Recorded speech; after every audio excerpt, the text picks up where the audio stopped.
guys. Let me turn off this music.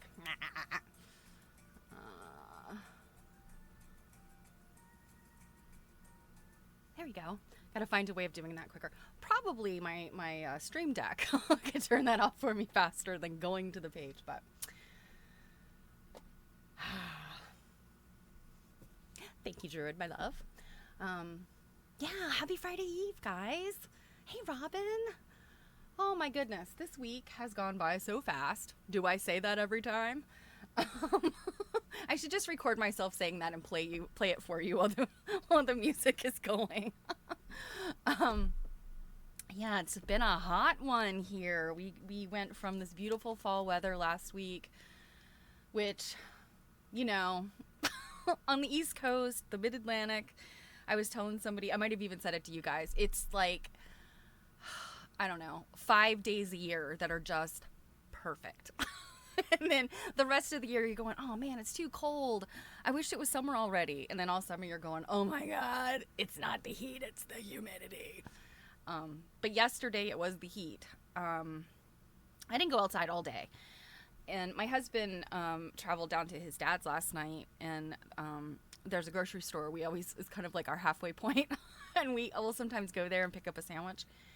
And he said, I think he texted me this morning, and he said, apparently the little area where that grocery store is, they clocked a feels like temperature of 114.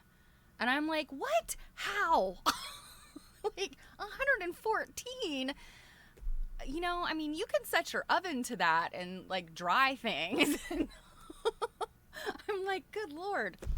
Anyway, yeah, I hope that was a one-time thing because I am so ready for fall. I am a sweater weather girl. Oh gosh, Robin. Oh, yeah. You know, I talk to people from, you know, out west and in the deserty areas, and I'm just like, I don't know how you guys do it. You don't have the humidity though, but I think I might have mentioned that gosh, it's been years ago, but I worked this convention in Tucson. It was like late spring, so it was coming up on, you know, the summer months, and the weather was hot, but it was like manageable. It wasn't like, you know, you go outside and die. It was just you go outside and I was like, it's kind of hot. But what I really noticed was like just running around, my lips and were just crackling because I'm not used to like not having chapstick all the time. So anyway, yeah, I'm just a very bad summer person. I'm just not good at it. For here, I mean, it would be extremely hot. Vegas, that's normal. Yeah. Car trouble yesterday and stood in 97 degrees. Oh no, Druid. Yeah, that's ooh. You can just bake in the heat. Yeah, it's not good. Yeah, heat-related illness. We hear about that a lot around here. You know, even when the temperature's not terrible. You know, when it gets in the 90s and then, you know, the humidity, you sweat, but it doesn't help, right? Because sweating is your body's way of cooling itself. So if it's really hot, you sweat. You know, it's supposed to evaporate and cool you off. But alas, when it's so humid, it doesn't evaporate. You just stay hot and wet. It's not cute. So anyway, yeah, it was still, I think, 90 degrees last night at 7 p.m. when I went out. And, you know, I mean, it you know, I wasn't ready to die or anything, but I was like, oh, this is awful. Anyway, enough about the weather and my complaints. Yeah, like I said, this week has gone by so fast. I have gotten in this terrible habit of staying up late, and then in the morning I'm like, oh, dragging around. 5 more minutes on the snooze. And I got to get out of that habit because I've got so much to do next week at seminar, and we've got early awake times. So, like breakfast at 7 a.m.? What? Oh, gosh. Oh, Robin, yeah, I knew you grew up in California. You lived in Reno for so long, you can't handle humidity. Yeah. You know, it's something else. I think sometimes people come to the East Coast or, you know, especially down south and are just shocked You know, they make fun of us for the it's not the heat, it's the humidity thing. And then people come here and they're like, oh, I get it now. Right? Who does breakfast at 7 a.m.? Quilt historians. There's so much packed into seminar. Yeah, they start breakfast so early. Yeah, it's just not enough time. So I'm kind of like, I'll go eat breakfast because it was included in my registration. If it was breakfast on my own, it would be a granola bar in my pocket. So anyway, so today, this stream, I'm gonna do a few things kind of all over the place, but there are things I'm interested in this week, and I thought I'm gonna read them to you. So the first of all, I had announced that this week was going to be Cuesta Benberry week, and I did a really poop job of that on Monday. And a funny thing happened. So I had forgotten, well, it's not that I had forgotten, I had just planned to read one of her papers, and then I just got off track. So I'm going to read it today. It's a really good one. It's not a paper, it's an article about Sunbonnet too. But I had been going through some stuff, and I didn't even think about this, but I think it was Tuesday. I was going through some things, and I wanted to look at double wedding ring quilts. So not looking at them immediately, but kind of setting some stuff aside. I have a couple books on double wedding rings. And I pulled out this one, and it's a Robert Bishop book. Bob Bishop is the guy who did the giant book, like, I think it's just called Quilts. And it's like a doorstop. You can get it very cheap. They must have printed like a bazillion copies of it. But it's a doorstop. Anyway, Bob Bishop put together that book. And he did a bunch of other ones. But this particular one, The Romance of Double Wedding Ring Quilts, by Robert Bishop and Carter Houck. And Carter Houck did the Treasury, oh gosh, what was it called? It was the calendar, the quilt calendar. Shoot, it's in here. I know it's in here. It talks about her. Yeah, so she edited Ladies Circle Patchwork Quilts, and she's written a bunch of books, but the one I think that it was like really popular that a lot of people have seen was the Quilt Engagement Calendar Treasury. So, you know, those have some amazing quilts in them that, I mean, a lot of times I think they're not in other places. You know, you can't find them in, you know, museums and stuff. So some of those quilts, it's like the only place that they were ever shown was that calendar treasury. So anyway, that's who Bob Bishop and Carter Houck are. But this book, I just quickly flipped through it, and I don't know why I landed on this page, which is like the frontispiece, or I don't know, not really the frontispiece, because that's something else. But one of these front pages and the dedication page. And look at the dedication. It says, "This book is dedicated to Cuesta Benberry, eminent quilt historian and gracious lady." So that was like Tuesday. Cuesta's in quilter's heaven, and she was like, "Hey, you were going to read one of my papers, and you forgot. So I'm going to remind you by making you flip through this book and see my name." That's the way I like to believe these things happen. So I was like, oh my gosh, Cuesta, I'm so sorry. I'm going to read it today.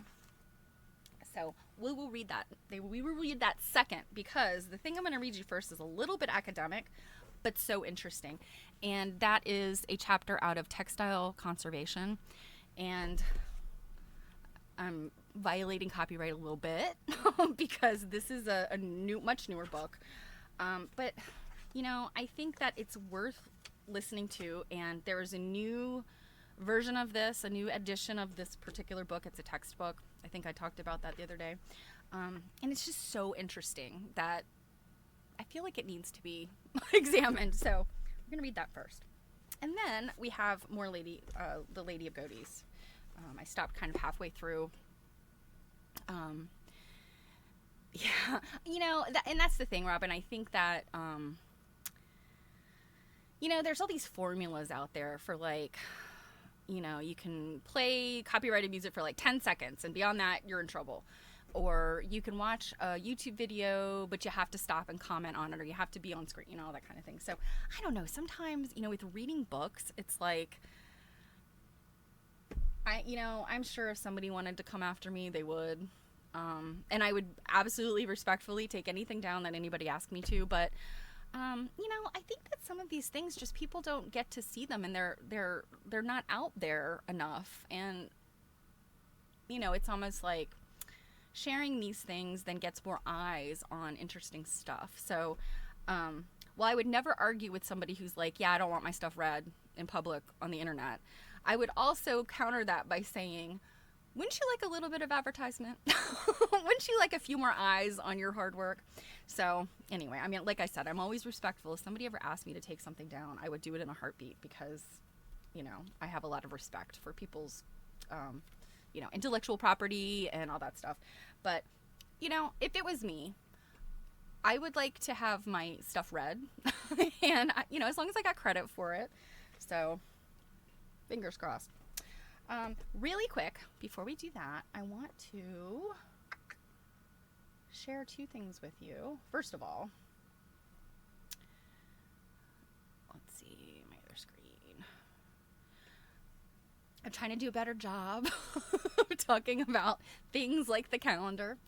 So just as a reminder, I know I posted it on the Cake TV page on Facebook, but next week, because I'm at seminar, we're not going to have any streams, and, it's just because, like I said, time is so jam-packed, and, it's like you're running from this thing to that thing. And, sometimes the internet at hotels, even though I know AQSG is doing, they have the Wi-Fi and stuff for the vendors to accept payment and all that, Wi-Fi at hotels is just really spotty. So I don't want to commit to anything. But on Monday and Friday, I thought it was Thursday. Anyway, Monday and Friday, we, Jill and I, pre-recorded two pieces that you guys will be able to see. They're going to automatically publish. Isn't that amazing? You could set things to publish. They will publish on the Quilt Nerding YouTube channel. So, with that in mind, if you are not already following the Quilt Nerd YouTube channel, first of all, why not? But go out there and follow it. And so I will put it in the chat, but you can see it up there. It's just YouTube/@quiltnerding. But we have lots of stuff out here if you've never checked it out. Most of our stuff is live streams, so you would go to the live tab for that, and then you'll find, like, on the video tab, you'll find just these two new videos that we're going to be uploading this coming week. So keep an eye out for that stuff. And apparently Jill has made a bunch of shorts that I didn't even know were here. So, yeah, check out the channel if you haven't had a chance. And we much appreciate anybody following us. The other thing I wanted to let you know about is this. So, we're not going to watch it because it's like 50 minutes long. But this is a video that was hosted by Teresa Duryea Wong, and I knew about this event. But Quilt Folk published this, and it is I have not watched it yet. I'm going to watch it hopefully tonight or tomorrow. But it's a panel discussion, I think. Like, it's a discussion. And let me read you the info, just so you know what it is, and then I'll share the link with you.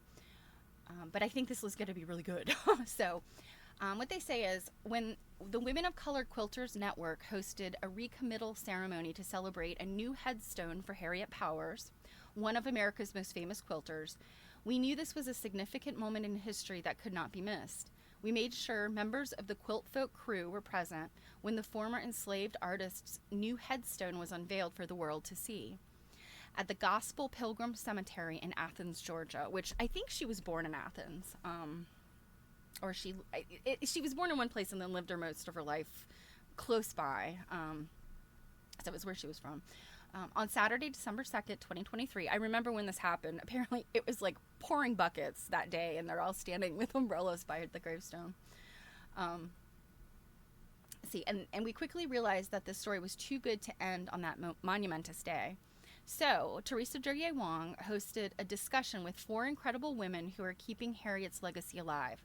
Dr. Carolyn Maslumi, who is an incredible quilt historian and quilt study person and quilter.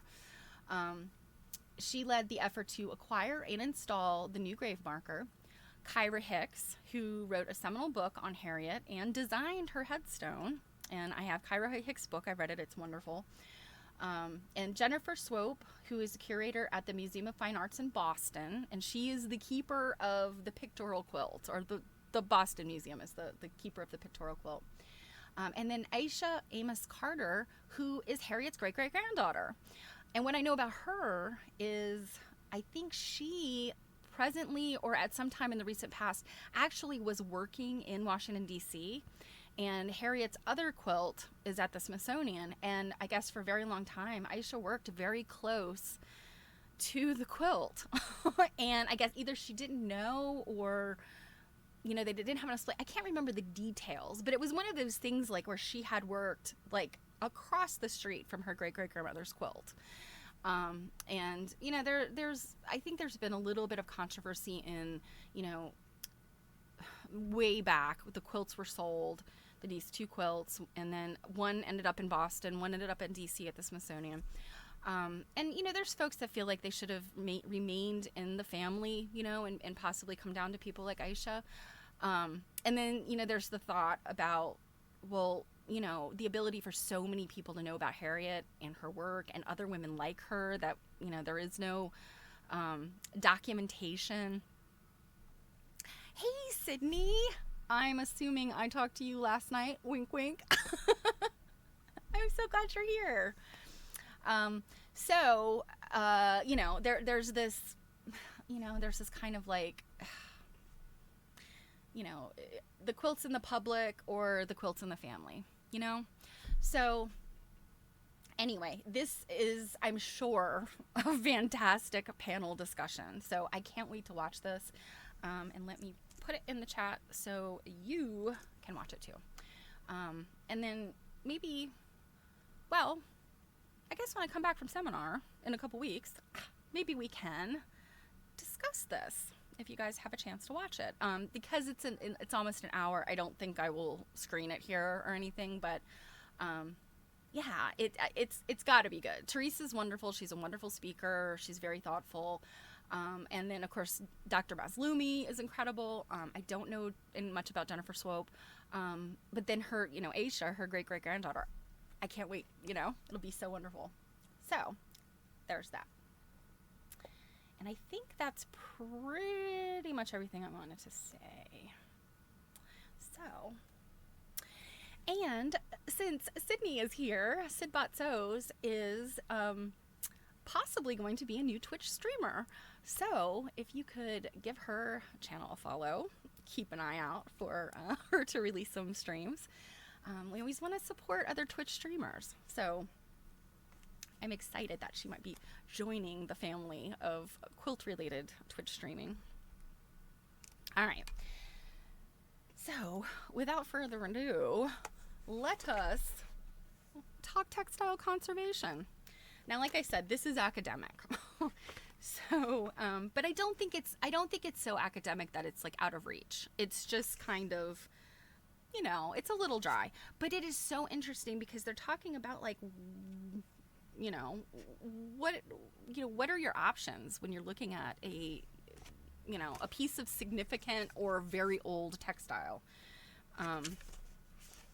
So, and I think there's a few case studies in here. There's case studies in every chapter. And like I said, this book, Textile Conservation, Advances in Practice, it is a UK book. It's printed in the UK.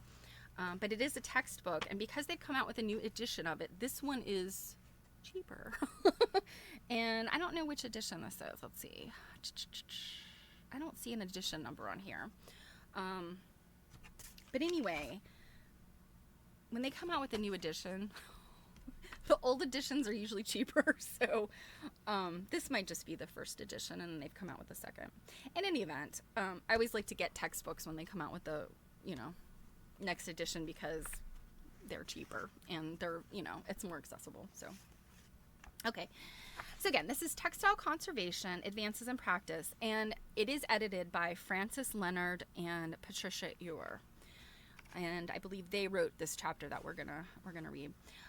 So this chapter is chapter 2, and it's called Treatment Options. What are we conserving? Francis Leonard, Patricia Ewer.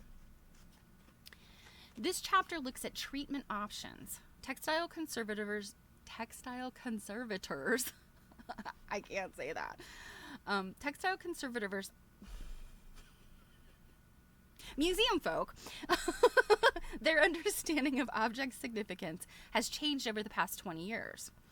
And the preservation of information contained within the object has become a more significant aspect of conservation. So, that's like the material history. And if you guys caught it not long ago, we screened I guess we've done the first and second editions of the material culture series that American Quilt History. I'm a mess today. I stayed up till 3 a.m., you guys. The American Quilt Study Group is doing a series on material culture studies. And so, I think that when they talk about what are we conserving, like that's what they're talking about. And you're going to see in these case studies, I was like, oh, that's very interesting.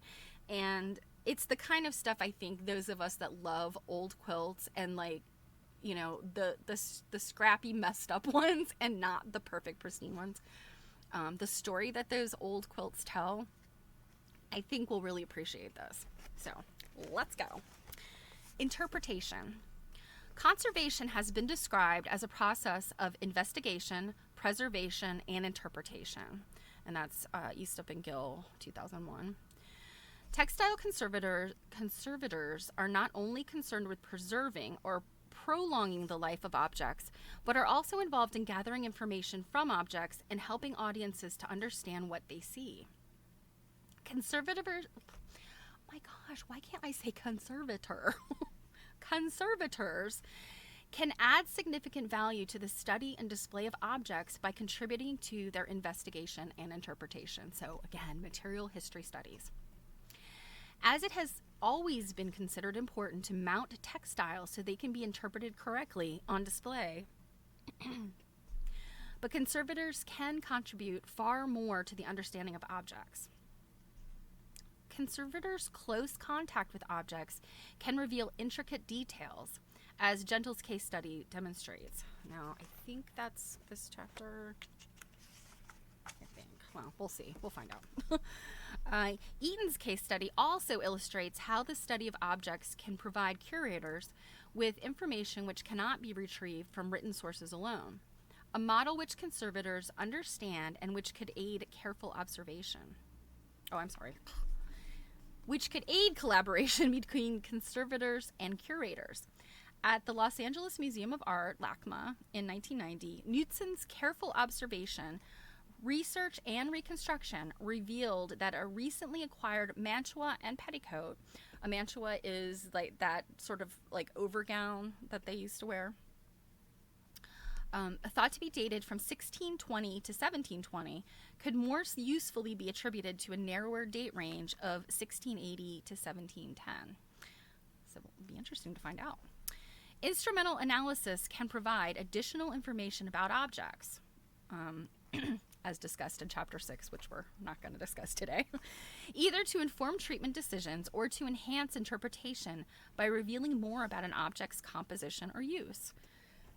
Excuse me. Gosh, guys, it's like, I don't know, the barometric pressure or something giving me the frogs. These tools can also be used more directly to provide information as part of a display.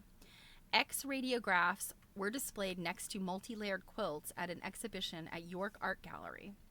I don't know if you've ever seen radiographs of textiles. They're so interesting. I don't know exactly how, radiographs are different than X-rays. I don't think they're the same thing. I don't know. Maybe you guys know. I don't know. But whatever it is they do to X-ray the textiles, it kind of, you looked at, you've seen X-rays of like the human body, what that looks like, and you can see the way things will show up, I guess depending on how dense it is, it'll show up as either like, like kind of a light veil or something that's very, very white. And so you'll see that in textile radiographs, and particularly with clothing. I remember seeing this a lot with, historical garments. And, when they radiograph it, you can literally see like the layers that are in there and any kind of like boning, and sometimes they'll see pins embedded and stuff. So it's really interesting. You like kind of get to see the inside. Now, it's not like x-ray glasses. Like you're not going to see like, oh my gosh, a quilt within a quilt. You're not necessarily going to see stuff like that, but you can get a glimpse of like, there are layers in here, and, kind of glean more information without having to take the thing apart, which is really important when you're talking about like super old stuff. You don't want to take it apart. In complex situations, the needs of preservation and interpretation may be hard to reconcile when selecting an appropriate treatment. Eastop and Morris's case study illustrates how the interpretation or the overall presentation of the object may, in some cases, be more important than the preservation of individual components. Oh, interesting. The way a textile is interpreted and displayed may change over time, as this other case study demonstrates. French explained how she would approach the task differently if she were now undertaking the conservation of a cope used to make an altar frontal. So I guess it's like a draping thing, which she had treated 15 years earlier. She represented the object as a cope in what she now calls an act of subjective interpretation. So this thing may not actually have been what she thought it was, I'm guessing. She argued that the interpretation of the object had been fixed by its method of mounting, which was unlikely to be reversed, and did not allow for future reinterpretation. Yeah, so I guess if you permanently change something or, do something that can't be undone, and I think that's a big piece of conservation from what I understand, because I don't really have experience in this other than sewing the tool onto my shattered silk in my crazy quilts. That's the only conservation I know about. But I know that the mindset is you don't want to do anything in conservation that can't be undone. So you'd stitch so that those stitches can then be cut. You wouldn't use anything that was like permanent, like glue. You don't use glue. You don't use anything that would damage or change the properties. It should be like as gentle as possible, I guess, and then something that could be reversed. The display of the First Lady's gowns at the Smithsonian Institution is another case in point. I've seen those. I don't know if any of you that don't live on the East Coast or don't live in the U.S. I don't know if you've had a chance to see those. They are spectacular. They're really, all the stuff at the Smithsonian is just so wonderful to look at. A very iconic and popular display, the previous incarnation was a somewhat static arrangement of mannequins in the likeness of the former First Ladies set in a White House room setting. Indeed. The 1990s re-display focused on a more researched, sympathetic presentation of the women and their lives using a variety of conservation display solutions. I have never seen that because when I saw those gowns, it was in the 80s probably, I'm guessing, I think it was a school field trip, if I remember correctly. Okay, authenticity. For the pioneers in textile conservation, the authenticity of a textile was a fundamental concept. Fleury Lemberg removed later embroidery from an antependium depicting scenes of the Passion to reveal the original 13th century embroidery underneath. She felt that the restoration was less important than the work of art which it was concealing. She chose to recover the textile's true nature through the intervention. So that's interesting. A restoration does permanently change. You think about people restoring furniture. And restoring furniture, I remember my grandmother did a little bit of that when I was a kid. And I'm like, oh, God, the effort it takes. Like, you have to strip the old, whatever lacquer or, whatever had been put on it. And then, sometimes scrubbing it and sanding it and doing, repairs if there's dings and scratches, and then restaining it and then clear coating it or whatever. Like, that's restoration. You're taking it down to the bare bones, and then you're building it back up. So, when something has been altered, undoing that then, takes it back to its former, its original, like the original.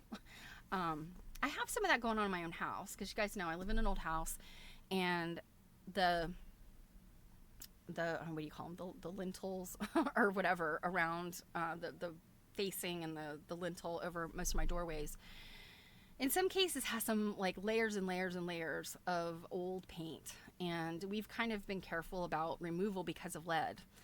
And so sometimes we'll get a chip in it, and I'll look at the chunk and go like, oh my God, there's so many layers of paint here.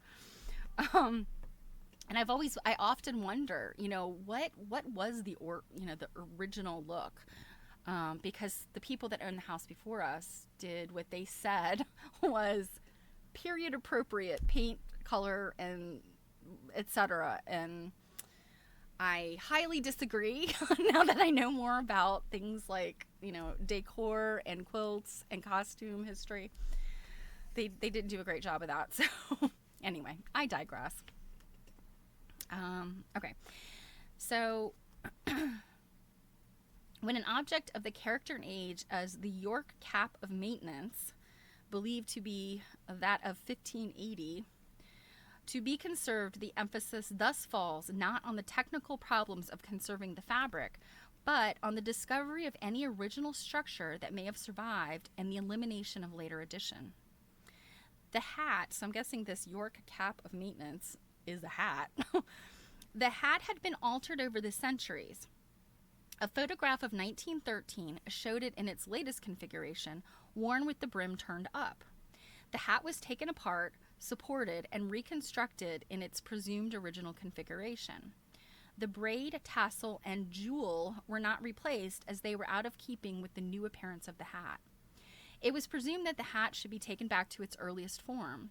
Today, such decisions would be more likely to be made collaboratively with the involvement of stakeholders. So, that's another thing. I mean, in this whole idea about intent and authenticity, we look at quilts sometimes where somewhere along the line, the great-great-grandmother made the quilt, and then the great-grandmother inherited the quilt, and then something happened to it, and the grandmother made a fix or an addition. The other things we see are, great-grandmother might have made quilt blocks but never put them together, and then a grandchild or grandmother comes in and is like, I'm going to finish this quilt.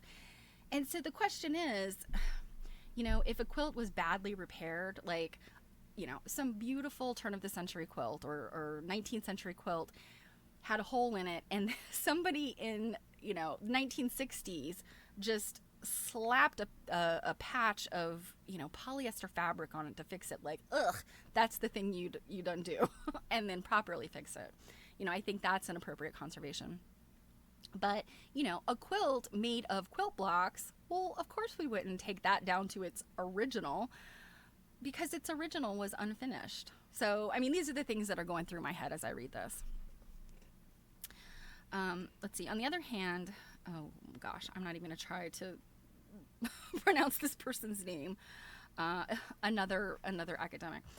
Aimed rather to preserve an object's authenticity by accepting that it had undergone changes. She wrote, old objects are first and above all documents of the past. So again, there's that piece about looking at the steps and, accepting and maybe even celebrating or observing that these are the things that happen to this object.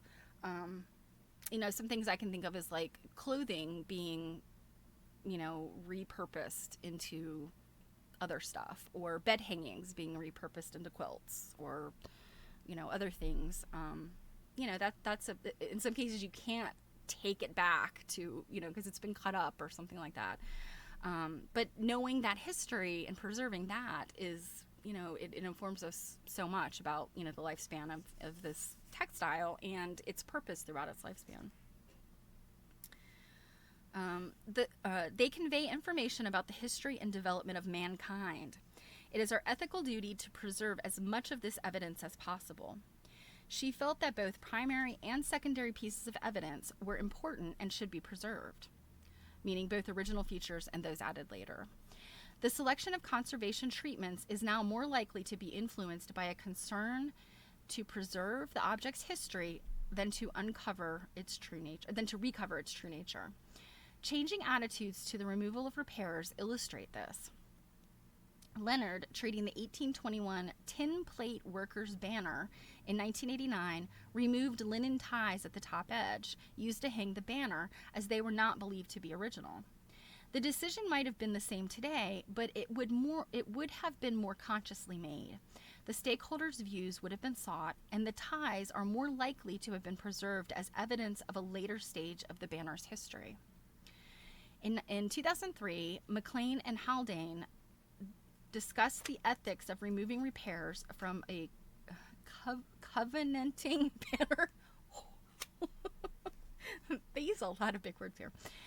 Repairs have been worthy of conservation in their own right. Curtains from the National Trust House, Upbrook, damaged in a major fire in 1989, were supported into new fabric. Repair stitching carried out by a previous owner of the house in the 1920s was retained and even reconstructed where missing. Then, object role and context. Technical publications were common in the 1980s and 1990s, reflecting the fast pace of development in textile conservation. I move my lights around and I'm like, ugh, hot. With their details of innovative treatments and new techniques, the focus on preservation rather than the purpose of treatment. Reports such as Kite and Weber's support of embroidery onto paper using starch paste. Well, that's interesting. I would have thought that starch would be problematic because of insect activity. I guess it depends on what the starch is. So, let's see. Supportive embroidery onto paper using starch paste were early examples of their kind and aimed to pass on details of treatments to aid other conservators. Publications were often presented as solutions to technical problems, such as Chapman's discussion of the use of enzymes to remove starch paste from textiles. Yeah, so enzymes, I guess, would be like, enzymes are usually things that will go after only one aspect of a situation. So I guess the enzymes would act directly on the starch and not on the textile itself. Many publications included dramatic before and after images as evidence of the success of treatments. In the U.S., it was felt for many years that for textile conservators to be taken seriously as professionals, more information needed to be shared. The North American Textile Conservation Conference, NATCC, I believe I'm on their mailing list, was created to replace the Harpers Ferry Regional Textile Group. NATCC was dedicated to the publication of the presentations at its conferences. These types of technically useful publications continued into the 21st century and demonstrate that conservation is a continually developing discipline with many facets. It's surprising to me that they're saying, like, you know, conservators, you know, being taken seriously. I mean, I guess I've always looked at from the, you know, the as a museum appreciator, that, you know, conservators, I mean, they're people, they're scientists pretty much. And I don't necessarily think you need some kind of advanced, like, scientific degree, or, you know, I mean, I know that there are advanced education programs that deal with conservation. In fact, this is their textbook. But it's surprising to me that somebody who has gone through that education and training would not be taken seriously. Because, I mean, again, we're talking about a person who kind of has to deal with scientific stuff as well as, like, history. So, yeah, it's interesting. You know, and I don't have an academics mindset. I just have a lot of curiosity, you know, and, yeah, so it's surprising to me. So anyway, by the late 1990s, there was also a developing awareness that the role of an object could affect its treatment. A costume or embroidery might be treated differently depending on whether it was to be displayed, prepared for long-term storage, or used as part of a study collection. That makes sense. It might have been different. It might have different requirements depending on whether it belonged to a museum or to a private owner, or if it was to be displayed as part of a fine art museum or a social history collection. Lister, treating a rare bead net dress. I apologize, my reading of this is terrible. The text is really small and it's really wide, so it's like the returns are difficult. So this rare bead net dress dated, 2456 to 2323 BC, from the Petrie Museum, University College London, explained that the museum's policy to illustrate the development of Egyptian culture, technology, and daily life affected the treatment of the dress. It had to be displayed vertically so that its use could be made clear to visitors, necessitating a more interventive treatment than if it could have been displayed lying flat. Ikamo! My friend, it is so good to see you. I was just thinking about you the other day. Those little booklets that you sent me, I'm going to be using one of them in my AQSG study center. So, yes, Druid, you would have to know about chemistry because, yeah, there's these chemicals, there's, stuff. You have to know about the makeup of stuff. Yeah, and the biology of, we're talking about, textiles are biological, textiles, yeah, you have to know a lot of stuff. It's great to be a scientist, it's great to be a historian, but somebody's got to be both to do this job. And that's, again, why it's just so shocking to me that somebody who has this training might not be taken seriously, because they sure as heck know a lot more than I do. And, it's interesting talking about lying flat. Yeah, I think that garments, hanging up so that you can understand, how it would interact with the body if it's not like on a mannequin. But also, things lying flat are, you definitely see it in a different way. And you guys know, like when I showed the quilts from the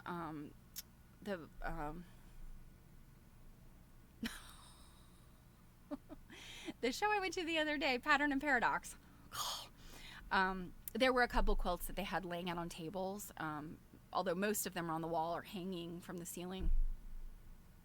The ones on the tables are just different to look at, because you can't quite see them the way you can on the wall, and it's just, you've got this very different angle of view.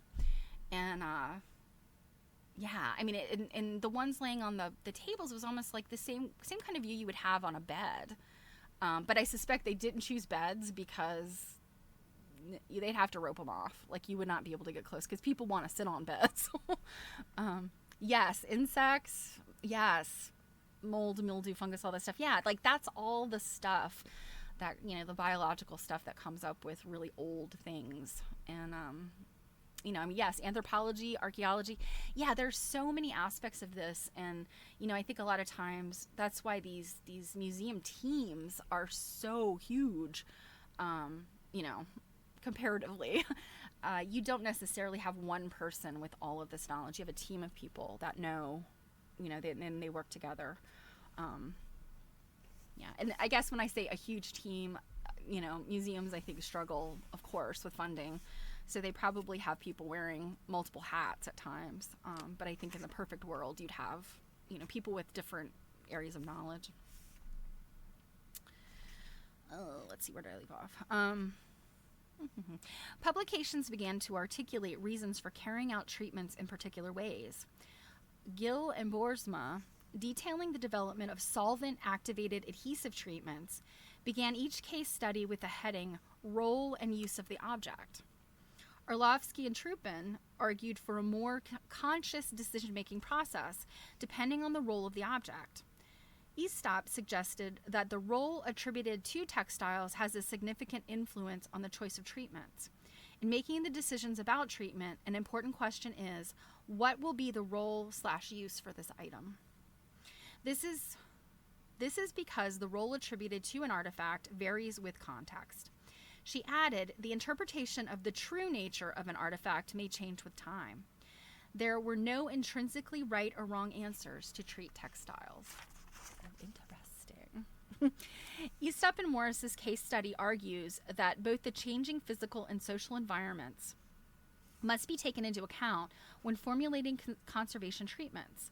Applebaum also talks about the conservator's bias towards the material properties of the object when formulating treatments, and advocates that it must be balanced by the other non-material side. Applebaum's suggestion of a 4-quadrant grid consisting of object-specific information, non-object-specific information, material aspects, and non-material aspects can assist the conservator in decision-making and provide other stakeholders with information. I'm guessing they mean like a quadrant that, where you plot important stuff. Like, if you're over here in this grid, it's about the non-material aspects. If you're over here, it's about, the object-specific stuff. And object integrity. Changing views have been reflected in changes to the professional ethical codes. Oh, have they? The Victoria and Albert Museum's Conservation Department introduced an ethics checklist to inform conservation decision-making within the museum, and it has now become used much more widely. Significantly, the United Kingdom Institute for Conservation Code of Ethics was introduced in 1996, supplanting the 1983 Guidance for Conservation Practice, whereas the earlier guidance had included the phrase, "Conservation is the means by which the true nature of an object is preserved." This was no longer included in the 1996. The American Institute for Conservation, AIC, the first body to formulate a code of ethics, also moved away from the concept of true nature in its 1994 Code of Ethics and Guidelines for Practice. Enter philosophy. There you go. At this date, the guidelines for practice replaced the earlier, more prescriptive standards of practice, recognizing that conservators possess the judgment and skills to make their own decisions within a broad framework of recommendations. This document was supplanted with a commentary to amplify the guidelines for practice so that they serve the needs of the different areas of specialization in the profession and accommodate growth and change in the field. So, that's interesting. Ethics and guidelines are complicated. I have worked in the past with a nonprofit who was charged with developing ethics and practices for a particular field. And thank goodness I could be a bystander for that because, oh my gosh, it was complicated and it's a lot of work to put together things like that. So I'm going to skip ahead here to preserving evidence. This was the one that I thought was so interesting. Textile conservators must make conscious choices about what they are aiming to conserve. This could be the object itself. In some cases, it may be appropriate to wet clean a textile to remove harmful soiling to prolong the life of the object. However, in other cases, the significance may lie in the information preserved in the object. Soils and stains, creases and wear patterns, and previous repairs could be as valuable sources of evidence of use or history, and this may include cleaning. And this may preclude cleaning. Upholstered furniture needs careful examination to recover evidence of previous interventions. The value of a textile may reside in the evidence it contains of its original state or its original use, or the environment in which it was used. Our laboratory has come to the conclusion that the only good flag is an unwashed flag. She is referring to the loss of information caused by cleaning American Civil War flags. Particulate soils could give vital evidence about the place where the flag had been used. She advocated the use of pressure mounts as less invasive than other forms of support. And this is, let's see, do they describe? I don't think they're describing this as a particular thing. Let's see. But what I'll show you this picture. So what it shows, the first picture shows a regimental flag of the 1st Battalion, Essex Regiment, flown in Korea in the 1950s. It was nailed to a broom handle and flown from the back of the wagon, taking Group 53-07 to Kowloon Dock for discharge. Very little cleaning was undertaken so as to preserve faint chalk lettering commemorating the journey. And then this next picture that I'll show you is a digital reconstruction of the flag with the lettering enhanced as it would have looked in the 1950s. Unfortunately, this is not a color picture, but the purple color of the flag has been enhanced to recapture its original appearance. It was matched to a sample of regimental pompadour purple. So I guess that was the color they used in the regiment. Now this is interesting because they're using a digital intervention and, you know, not really touching the flag at all, not doing anything to make this lettering more vibrant, but the digital piece of it cut. And that's what's so wonderful about changing technology. So this is a picture. So this is what it looks like, you know, without any digital reconstruction. This is plain looking flag with an eagle. But this is what it looks like with that chalk made visible. So you see the 1503s definitely, and I can't really tell what this other stuff is. But isn't that wild? And you know, that's something that we have used. You know, I feel like, I know, Eagle Eye Robin.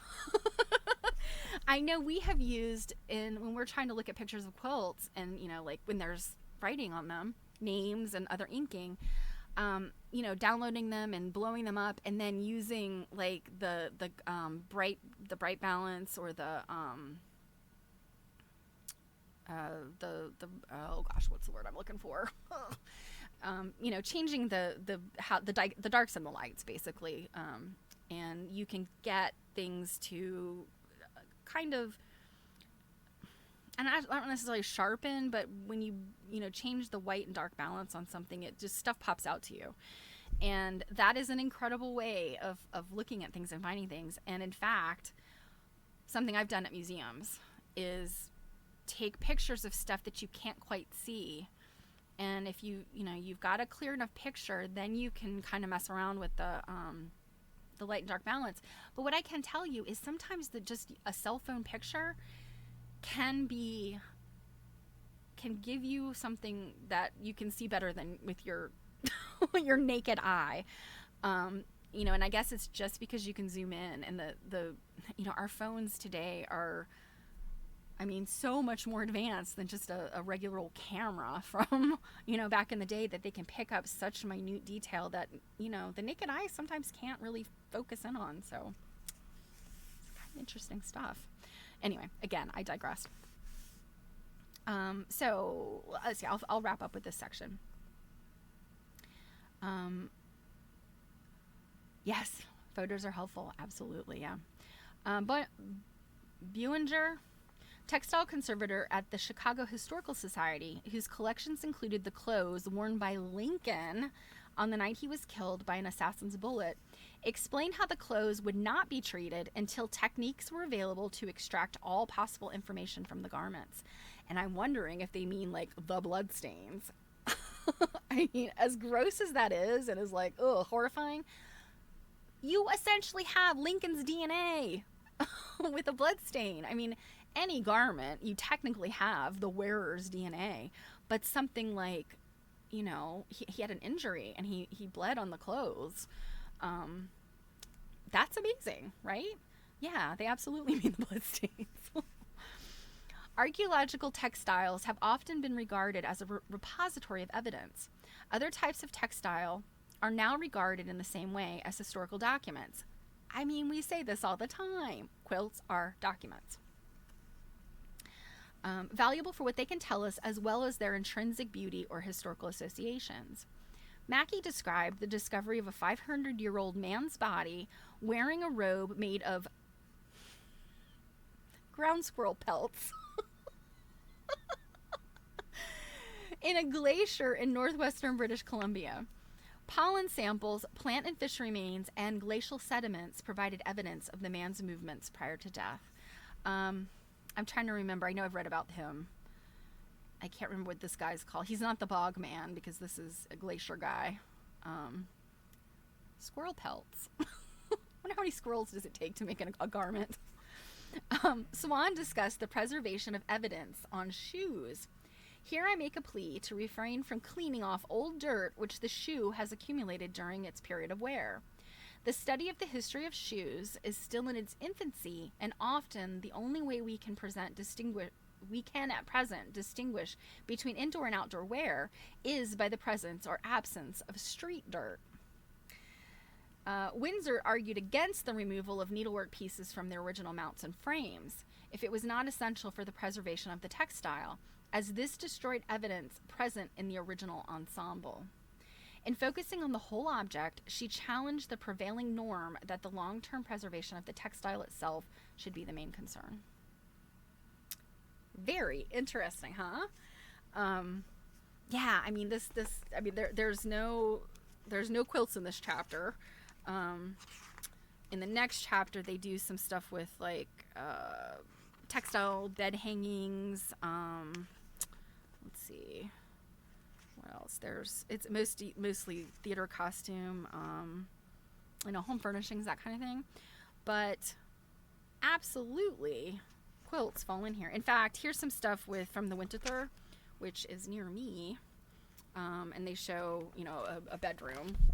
That all this stuff has been, conservation has happened. So maybe we'll read that one next time. So good stuff, huh? I mean, it's academic, granted, and that's the one thing about academic writing, is especially this type of writing, is they drop all these names. And that's the thing that I find challenging, because you're like, who is Wilson? Who is Baumgartner? I don't know, but it's basically it's your footnotes jammed right there into the text, and you kind of have to know who these people are and what they're up to. So this is such an interesting book, and I skimmed that chapter, but I want to read more of this in detail, because there's lots of pictures in here, and unfortunately they're black and white, but it's just interesting. It would be really cool if there were more pictures. So yeah, and the thing is, forensics is an interesting thing. Forensics is basically like being a history detective. Whether you're talking about forensics in a law enforcement, which I have actually been a party to training in that field, because of my professional job in instructional design. And it's really interesting to me when I hear them talking sometimes about, kind of this, again, detective work. In fact, some of them are law enforcement / crime scene people. They'll talk about things, and I'll think to myself, okay, granted, you're talking about, solving a crime, or identifying, a Jane Doe or a John Doe. But there's so much about this discussion in the law enforcement community that overlaps big time with the kind of things that archaeologists and people that do this kind of research end up doing as well. There's so much overlap, and it's so very interesting, and it's, I would certainly rather be a history detective than a law enforcement detective, because there's a lot less, scary stuff in the history detective. But anyway, all right. Let's read some Cuesta. So, Cuesta Benberry is a person we lost way too early. She passed away in, where's my little Cuesta? 2007, August of 2007. And she researched on so many topics. She wrote a book about African American quilts, and she was just a proponent of quilt history and scholarship, and just all those things. Like, I can't even like necessarily say like what was she an expert in, because she was an expert in a lot of things. She was a librarian. She was an African American woman, if that wasn't already clear. And you know, at the time, you know, we're talking about the 70s and 80s, there were not a whole lot of African American folks doing this kind of scholarship quilt study. Carolyn Maslumi, Dr. Carolyn Maslumi, she was one person.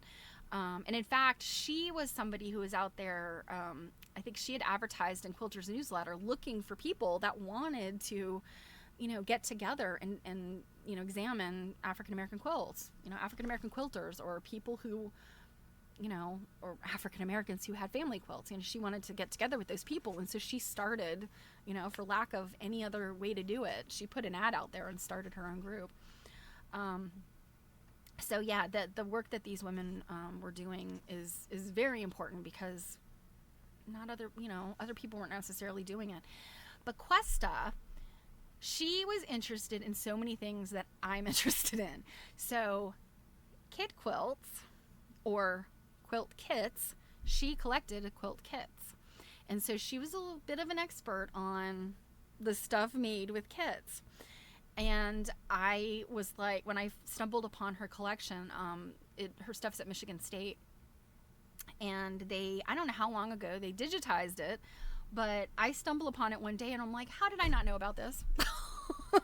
It's on the Quilt Index. You can go look at it. It's her entire, well, it's not her entire collection because she had lots of stuff, but it's big pieces of her collection. And you know, some of it's about African American quilts, and some of it is just quilting in general. And Cuesta was not a quilter, although she did, I think, make one quilt that had blocks that people, you know, it was like a sampler, a friendship sampler, blocks that other people made to put in her quilt. So she didn't make the whole thing, but she collected quilt patterns, which is so interesting to me, a person that collects quilt patterns but who does not make the quilts. But I mean, about that, she was a true historian. And yeah, every time I get interested in something and I start looking, Cuesta's name is there. And I'm just like, okay, this is a sign that I'm in the right place. I'm heading down the right path.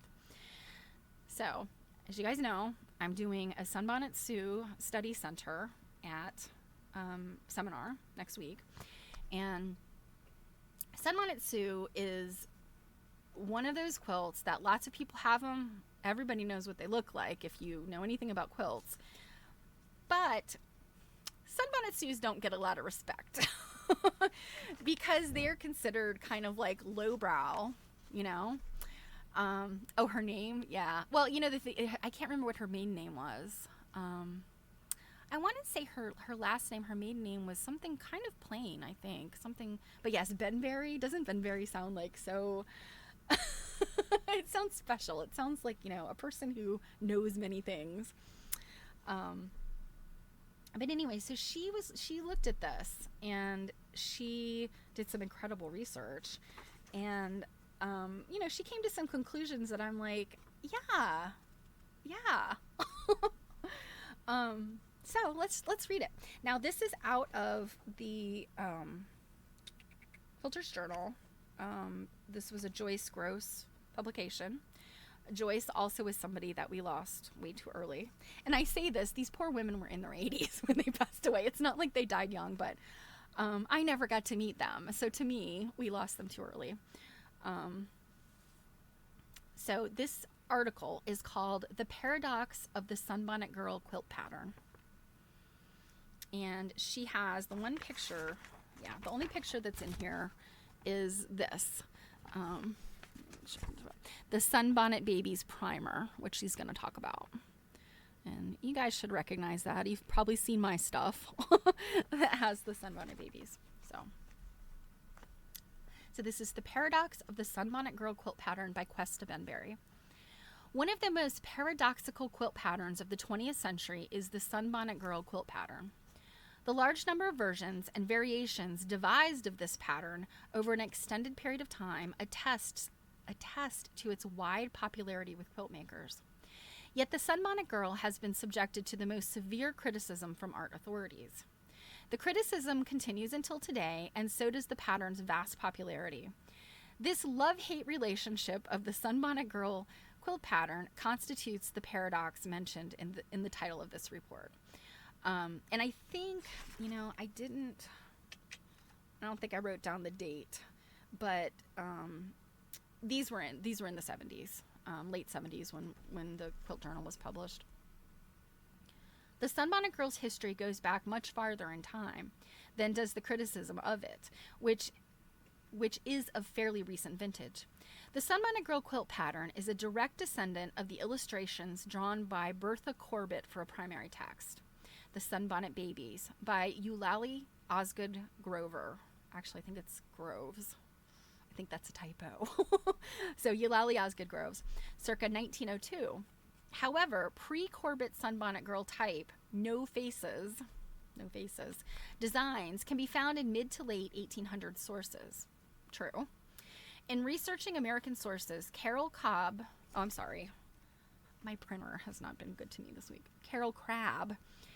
located examples in Peterson's Magazine and Harper's Bazaar.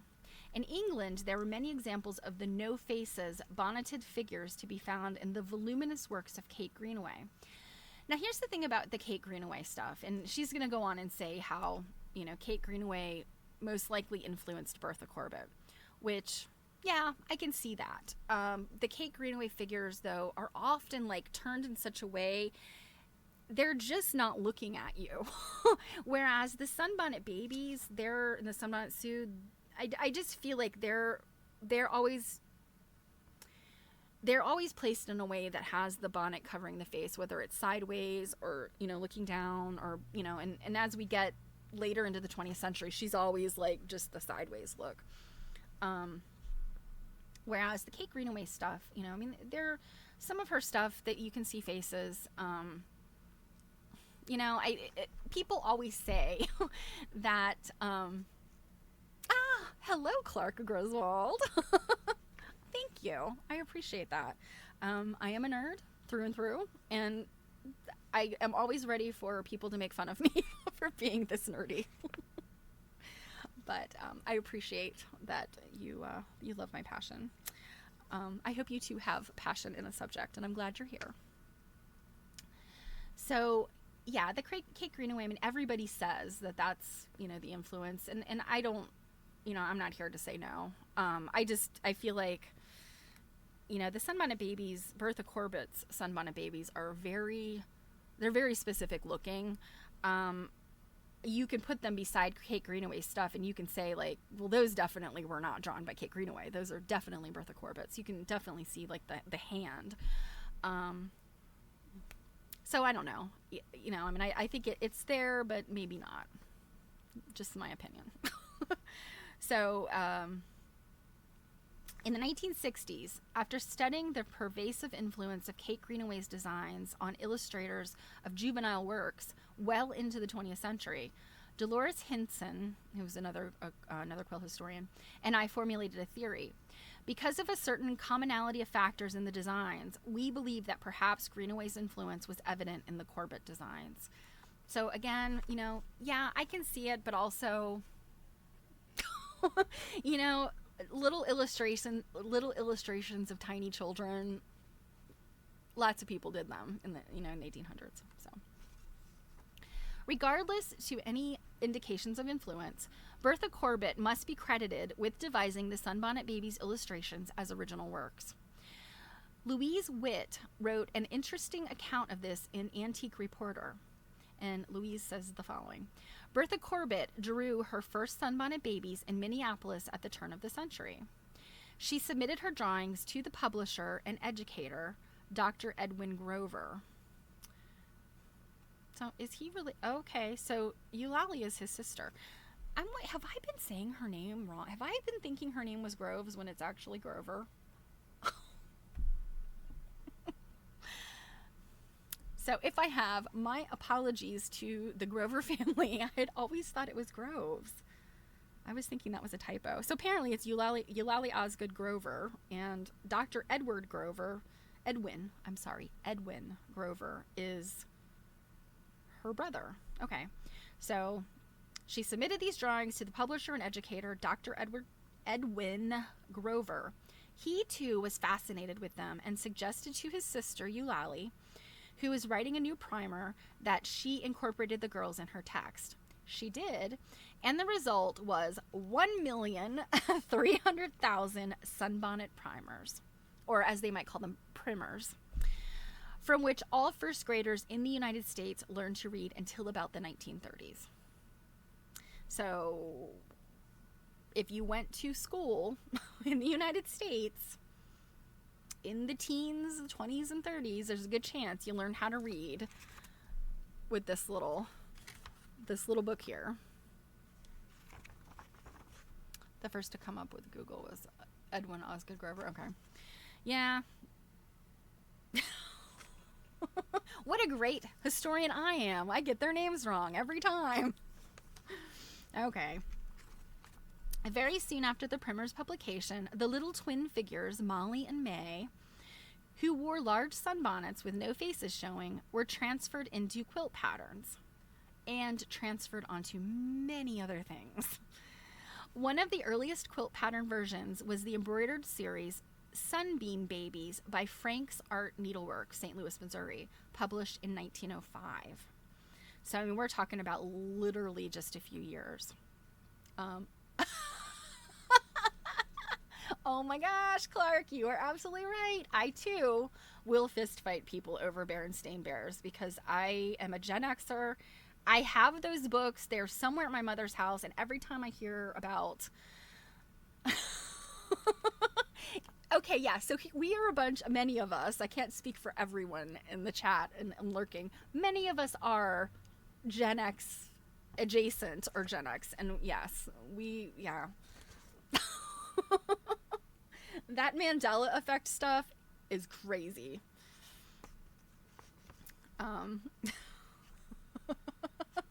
You guys make me laugh. So... 1905.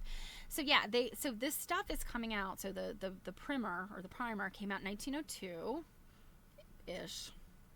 Yeah. Circa 1902. So it's like 1902, 1903. And then we're talking about, we've got Frank's Art Needlework is pumping out within a couple years at most these Sunbeam Babies embroidery patterns. And then research I have done, we've got a song called Sunbonnet Sue that comes out around this era. I want to say it's 1908. And so my theory, I could be totally wrong, but my theory is they went from calling these Sunbonnet Babies, you know, as the you know, the book, the child's book, and started calling them Sunbonnet Sue because of that song. Maybe? I don't know. Okay. The Franks patterns do seem to adhere more closely to Bernard Wall's concept of the design. Bernard Wall, an illustrator and contemporary of Bertha Corbett, challenged Corbett's claim of originality for the Sunbonnet Babies. He insisted that he was their original designer. The Wall and Corbett figures bore a close resemblance, but there were detectable differences in the bonnets and in the use of vivid versus pastel colors for the clothing. This is something I had heard about and I'm very interested in, and I have just never had a chance to look into that because everything I've seen has Corbett's name on it. So I don't know if it's just like I've never seen these Bernard Wall drawings, or I've looked at Bernard Wall drawings and they've either been mislabeled or I just assumed that they were Bertha Corbett. So, interesting stuff. Early on, quilt pattern sources experimented with changes and produced variances in the design. About 1910, Ladies' Art had a single outline embroidered short dress figure for a crib quilt. Marie Webster's Sunbonnet Lassies was an elaborate version containing 8 appliqued figures, a picket fence, quilted sunflowers, and birds in flight. Now, Marie Webster's version, they were more grown up. They were little figures with the sunbonnets, but they looked kind of more like your sunbonnet ladies, your grown-up Sue. Butterick, circa 1918, published short dress versions, riding on a scooter or digging in a sand pile, etc., and called them bonnet girls. Pattern producing sources of the 1920s, such as Prairie Farmer, Needle Art, Delineator, Women's World, Household, Ann Orr, Boyd Manufacturing Company, Royal Society, Busilla, Hirschner's, Farmer's Wife, Pictorial Review, and Valley Supply had different versions of the Sunbonnet Girl pattern in their inventories. The height of the Sunbonnet Girl's popularity was reached during a period of general resurgence of interest in quilts in the 1930s. Embroidered, pieced, and appliqued Sunbonnet girls, often dressed in pastel prints, were seen at state and county fairs in profusion. So yeah, absolutely. It was my hypothesis that the 1930s was like the pinnacle, and Cuesta says yes, absolutely, it was the 1930s.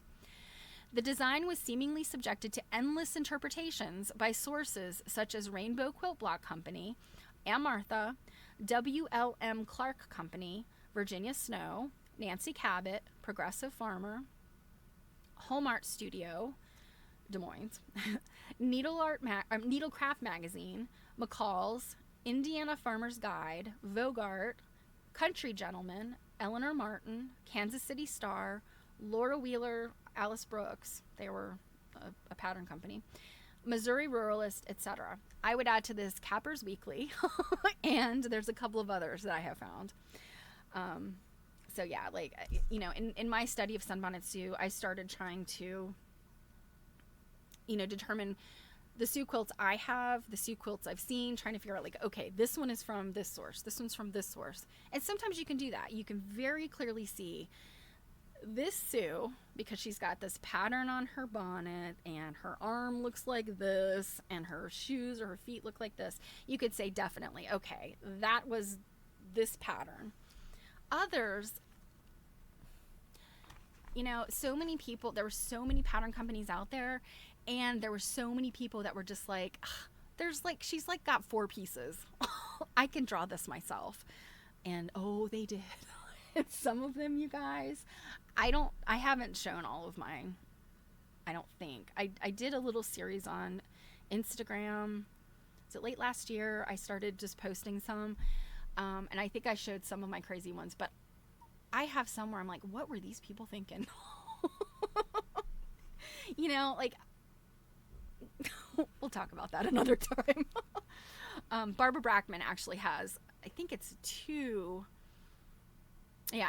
blog posts that are about, you know, what is wrong with people in the Sunbonnet Sioux, and there are some really insane ones out there, some that are even more insane than the ones I have, that you're just like, what, did you draw this with your toes? Did a child draw this? Perhaps a child drew this.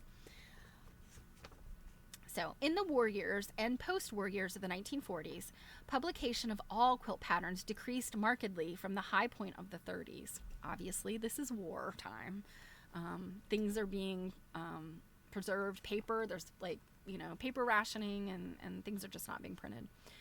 However, sources that continued to publish quilt patterns did offer various Sunbonnet Girl patterns, and quilt makers continued to make quilts of the pattern. The late 1950s and 60s saw the beginning of renewed interest and publicity about quilts. And it was in this period that we hear of the criticism of the Sunbonnet Girl quilt pattern from those affiliated with the art community. Museum curators, writers, critics, and others with fine arts backgrounds, applied some rather harsh terms to her. Banal, unimaginative, repetitive.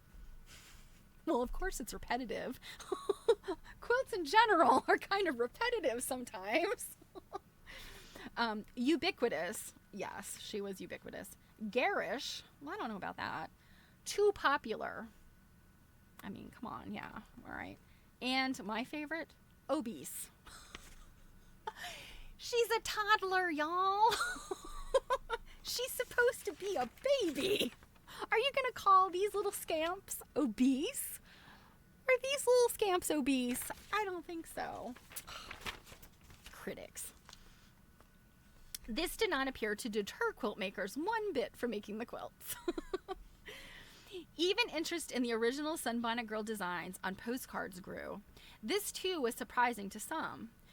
John Caddock wrote in Mid-American Reporter that they have caught a blaze in the past 3 years for some strange reason. They have no real historical value. There is no real imagination in their design, no real artistry, and no real beauty in their colors. What? So first of all, yes, I know that they're not highbrow by any means. I mean, grandmas were making these quilts for children. And there's the Sunbonnet Sue, and then there's the boy. Whatever you want to call him, he goes by many aliases. But, garish, well, it depends on the colors that they used in the fabrics. So, I mean, you could call any quilt garish for that reason. Repetitive, that's silly. Too popular, well, yeah, but the fact that they're too popular, I think, is actually a very good thing, because while I have been inundated with them, people send me Sue quilts all the time, or pictures, or, hey, look what I just found. And I'm like, oh God, another one. But if you can, you can date Sue quilts by the fabric that is in them, and they are an excellent sampler of fabrics. You tend to have between, 20 and 25 or more sunbonnets, and they typically are made using at least 2 colors. Now, I have some, and I've seen some that are all one thing. But usually the bonnet, the hat, and the shoes are one fabric, and then the dress is another fabric, or various incarnations of that. So you very often have 2 fabrics per Sue that you can date. Now, I have a Sue quilt that I'm pretty sure is mostly feed sacks. That's, late 1930s, early 1940s. And those are highly sought after fabrics.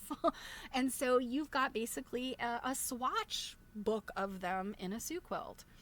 Other things that, the fabrics I think are obviously the really big piece. Different aspects of the artistry. I mean, I am fascinated by the ones that people created on their own, and Robin, you're absolutely right. Is a log cabin quilt too popular? Is a bear's paw, is turkey tracks too popular? You could say that about any popular quilt design, particularly in the 20th century, because you've got 2 different periods of colonial revival where quilts are exciting to people and everybody wants to get in on it. And so you have these massive proliferation of quilts at 2 various times in the 20th century.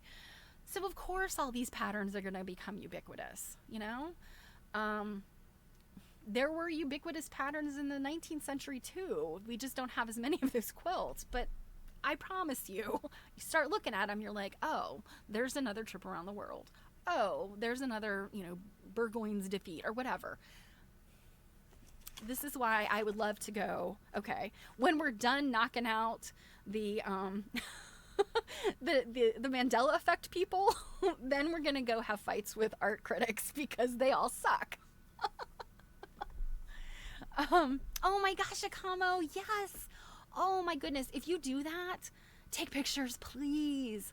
And I would love to know if people have Sue quilts, where'd they get them? Did a family member make them for them? Their mother, grandmother, aunt, babysitter, or did they make them themselves? Did they buy them? I'm so fascinated about all these questions, and I've asked these questions of a lot of people. I know Robin has shared pictures of a Sunbonnet Sue quilt that is in her family that was recently rediscovered. I have stories about my own, and there's a number of other quilt nerds and cakelets that I've talked to. So yeah, I would love to know. And if you do that, reach out, give me a shout. You know where to find me. Okay. So, the critics. Even interest in the original Sunbonnet Girl designs on postcards grow. Oh, I already read that part. So the no beauty in their colors, no real artistry, no imagination. No imagination. I wanted to talk about that. How is there no imagination when people have made some crazy, what I would call folk art sunbonnet Sues. You know, I have one where I call her Mushroom Head Sue because her bonnet, it looks like a mushroom cap. It's straight across. It's like, and her body is like a weird trapezoid, and her arms are all over the place. It may not be great to look at, but it's very imaginative. And, you know, it's those that I kind of wonder, you know, did a child draw this and some enterprising relative was like, you know what, we're going to make that into a Sue quilt. Yeah, I don't know. But I think there is imagination in it. An exemplary present-day quilt is The Meeting of the Sunbonnet Children by Betty Hagerman of Baldwin City, Kansas. So Betty Hagerman wrote what I consider to be the Bible on sunbonnet quilts, and she, over a long period of time, researched and tracked, you know, where these patterns showed up. So she did a wonderful thing. There is a little bit of controversy about Betty Hagerman. I will tell you guys another time because this is part of my presentation. But yeah, she was obsessed with sunbonnet Sue quilts, I think, in a way that I think would have even like squicked me out, because I'm like, they're cool quilts, but like, come on, there's much prettier quilts out there, honestly.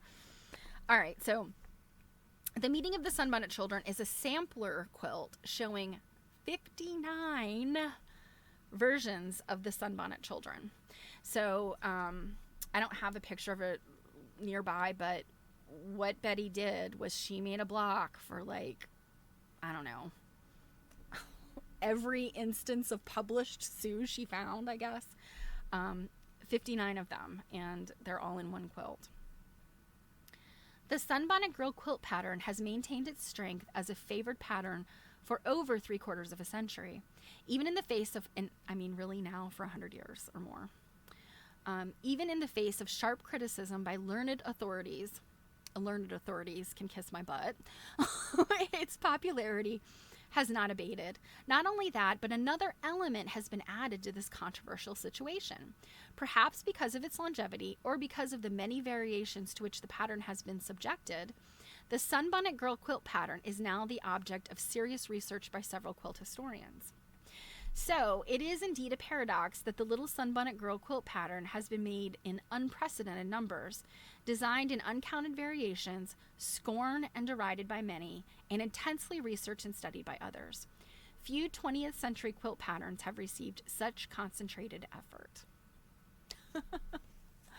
So Rodman says, would not imagination be involved in picking the design to use, the fabrics to use, the stitches to use?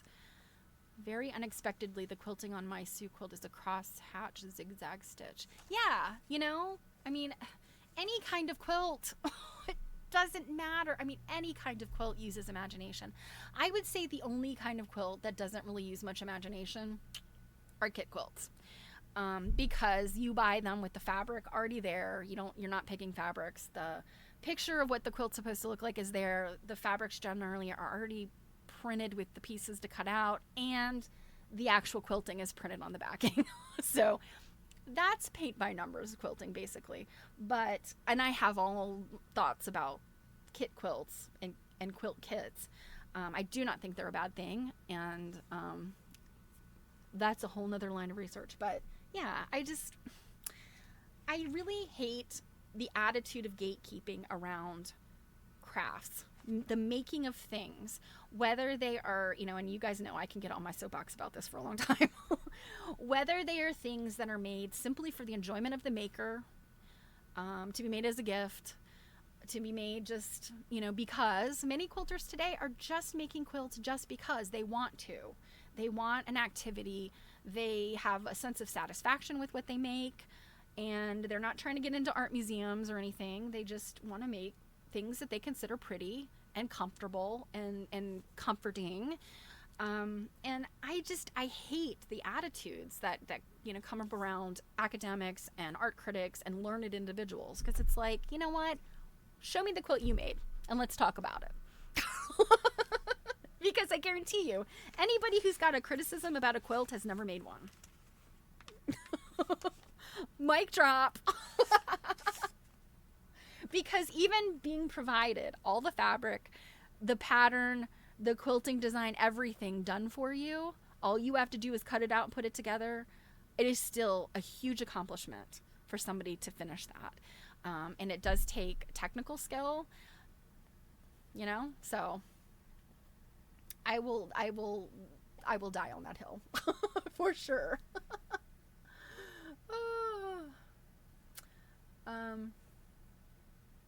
They consider themselves the quilt police. Exactly. Oh my gosh, I could digress for a long time. When do you think the Sunbonnet started to be called Sue?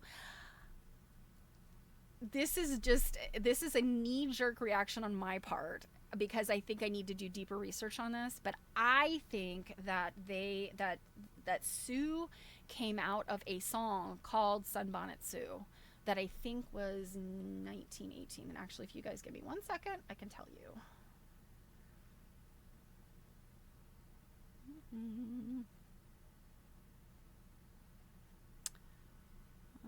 Where is it? Let's see.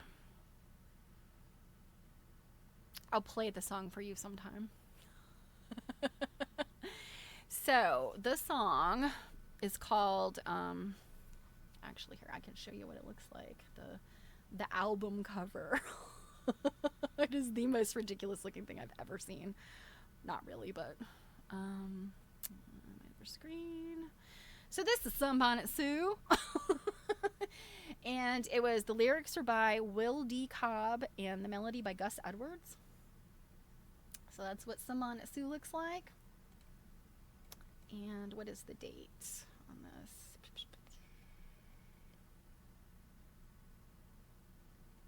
Ah, come on. I swear there was a date on this one. I think it's 1908. It's just within I don't know. What did I do? 1908. Yes. It was right there. So, and again, just that's a guess on my part. You know, there may have been something that this song got named Sunbonnet Sue after. I don't know. I haven't found it yet, but thus far, this is just topical research. But, you know, with it coming so close to Sunbonnet Babies, and then, you know, almost immediately they're making it into like a textile thing, embroidery, and then, you know, possibly some quilt patterns. But I feel like the quilt patterns come a little bit later. It's this embroidery first, because Kate Greenaway did, you know, there was a lot of embroidery patterns of her stuff.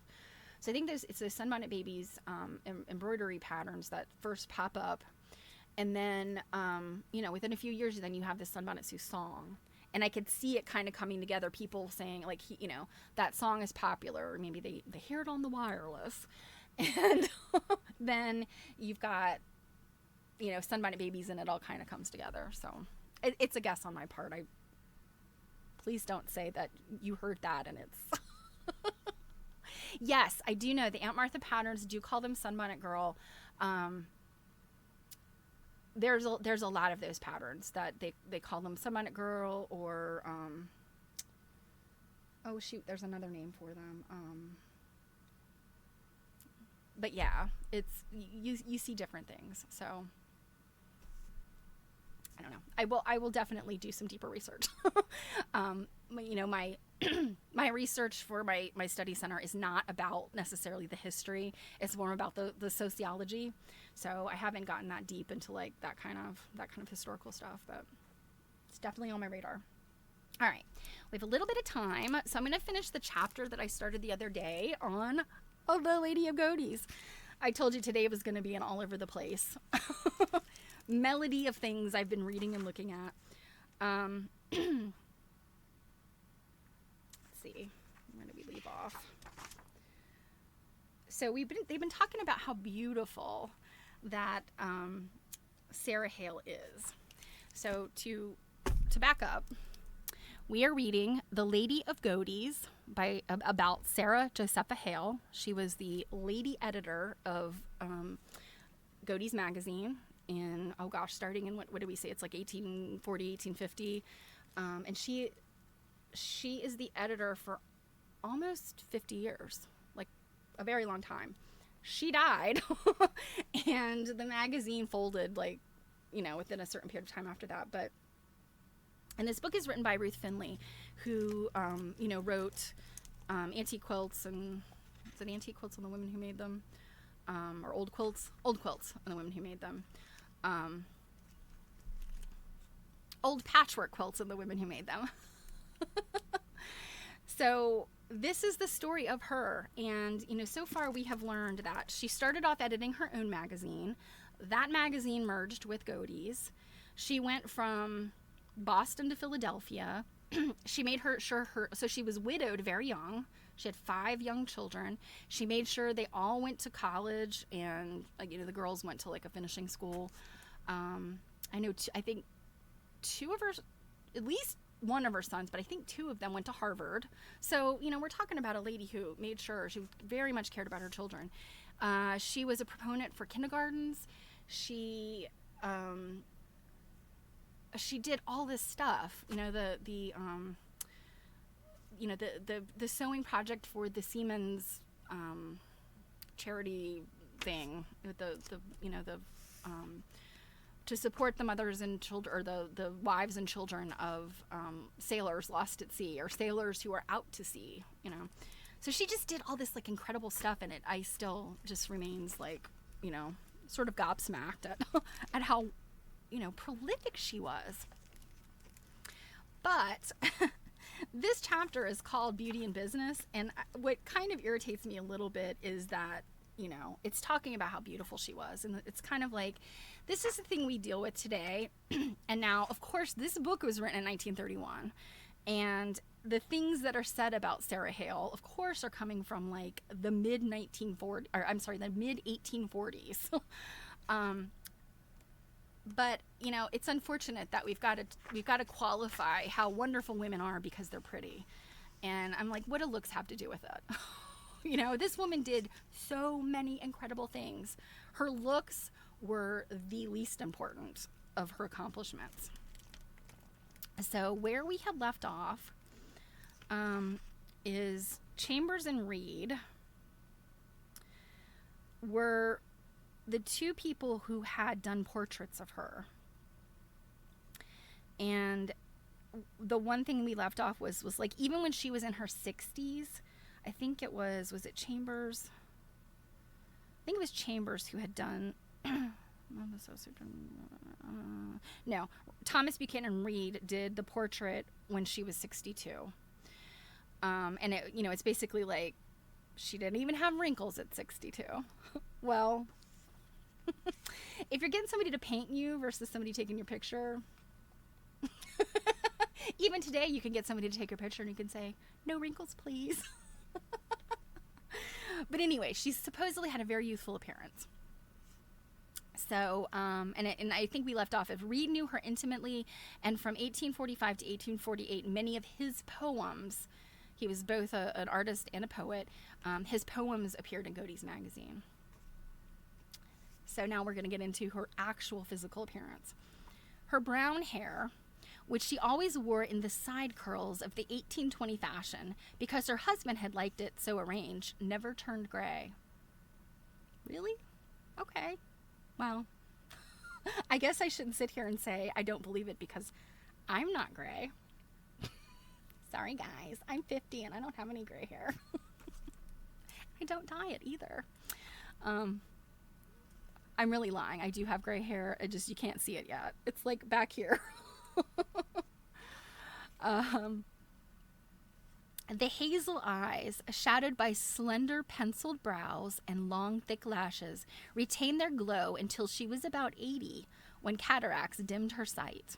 Now, I have a hard time believing this woman made it to 80 without her hair becoming gray. She had it tucked in a bonnet. But even this eclipse proved temporary. The difficulty cleared without surgical assistance after only 2 years of discomfort, during which time her grandson, Richard Hunter, served as her amanuensis. Amanuensis. Okay, I know about that word. I can't remember what it means. I think it's basically a helper. But it is spelled Amanuensis. So I think it's like a helper, I think. Hey, Wayward Bard. I'm so glad you're here. Your reading last night was wonderful. I have to say, though, I was so tired, I went to sleep. So I was there. I was just sleeping. So your nighttime whispered stories were wonderful. If you guys aren't following Wayward Bard, please follow Wayward Bard because the readings are wonderful. I caught last night, so it was a bedtime story. So it was great. And I love your little room that I don't know what game that is. I should have asked you last night, but I loved all the stuff that you were decorating with. So, okay. So her cataracts just resolved themselves without surgery, which I don't know about that. Sarah Hale never owned a pair of glasses. Her delicately fair complexion kept its pink and white freshness to the day of her death in her 91st year. Oh, Spirit City. Okay. I'm going to have to check that out. Though a little under medium height, she appeared tall because of an extreme yet rounded slenderness. The full sweeping skirts that were in fashion from 1825 to 1875, together with her own erect carriage, gave her a dignity that was imposing. Okay, so I like that part, but you know, the fact that she's skinny and beautiful and had cataracts that resolved themselves and come on. She looked like a duchess of fiction, says her grandson, Colonel Hunter. Well remembered are her broad, serene forehead and her smile, which, though it broke slowly, ended in a flash. But best remembered are her hands. They were small and white and still. When they were not occupied, she held them loosely folded, for she was self-contained. Her feet, too, were small. She walked quickly with grace. Okay. We children had to trot to keep up with her, says her namesake, Miss Hunter.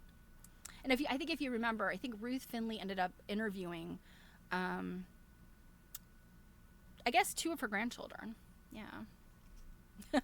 Even in these ancient times. She was exquisite about her toilet. Now, of course, we know we're not talking about a toilet like a commode, but rather toilet about your upkeep. Clearly, she believed in making the most of the physical gifts nature had bestowed upon her. As long as she lived, she kept sheets of heavy brown paper in an upper bureau drawer, the kind of paper that until 25 years ago, butchers used to wrap meat in, and a toilet bottle of fresh apple vinegar on the bureau's top. Okay, let's find out what she's doing with this stuff. Every night before she went to bed, she applied little strips of this paper, wet with the vinegar, to her temples to ward off crow's feet around her eyes. What? Oh my gosh! These vinegar and brown paper wrinkle eradicators, even then as old-fashioned as Mother Goose's Jack and Jill episode, and a hand lotion, which she herself compounded of lard, rosewater, and coconut milk, made up her stock of cosmetics.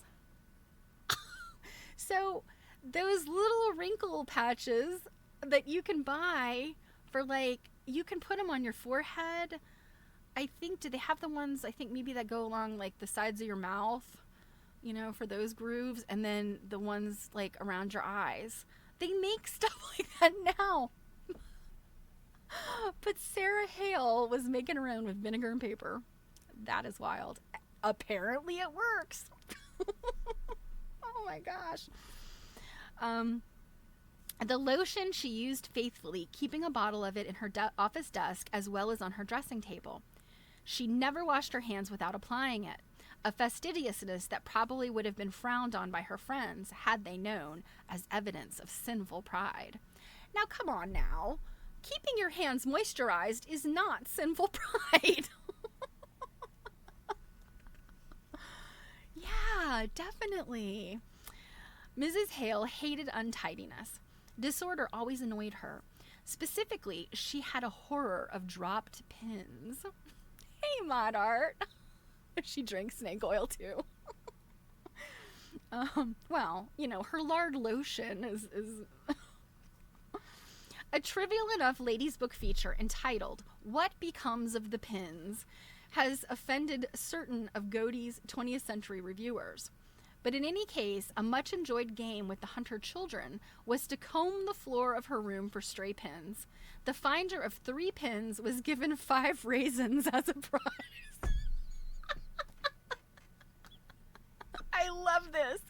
Oh my gosh. Okay, you guys, anytime I ask you to find something to help me in my research, I'm going to reward you with 5 raisins.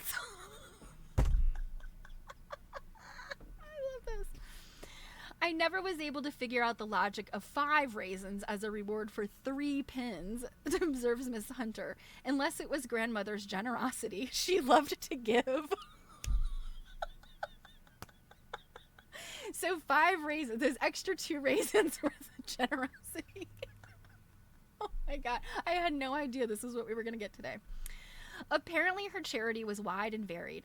After her children, liberally educated, were providing for themselves, she had more money than her own needs required, but she spent it all or gave it away.